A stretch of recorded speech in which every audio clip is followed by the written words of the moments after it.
The strategic plan to fight crime in the metro appears to be making a difference in local communities. Both homicides and non-fatal shootings are down from this time last year.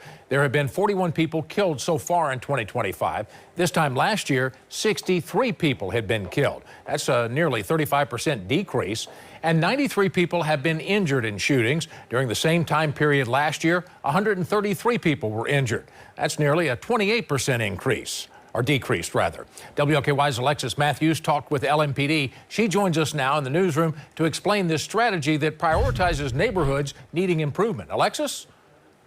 Well, Rick, sustained focused improvement in a nutshell is Louisville Police honing in on 5 areas, from the Russell neighborhood to communities in South Louisville that need enhancement beyond reducing violent crime.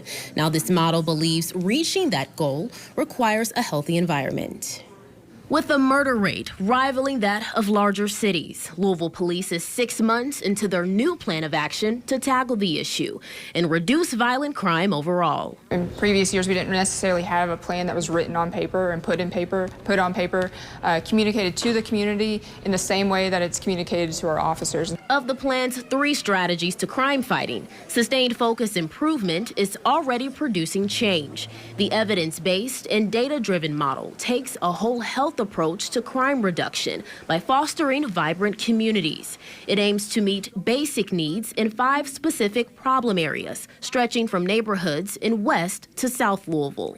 In those areas, we had a 43% reduction of homicides in those areas, a 15% reduction in overall violent crime, which is exactly what we want to see. LMPD says improvements include more community police engagement and self-initiated police activity, which the chief says is up 375% in the Russell neighborhood alone.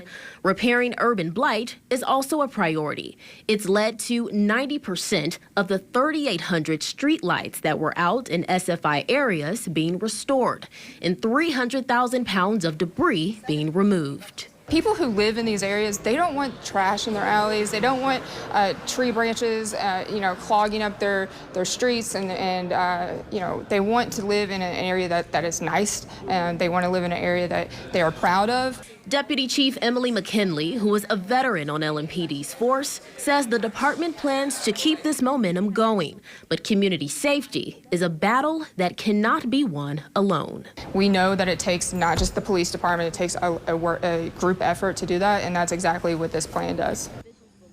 And the sustained focused improvement approach also established a work group. Now this includes different metro agencies from Public Works, Alcohol and Beverage Control, and Codes and Regulations. And this recent data came from their first quarterly meeting. In the newsroom, I'm Alexis Matthews, WLKY News.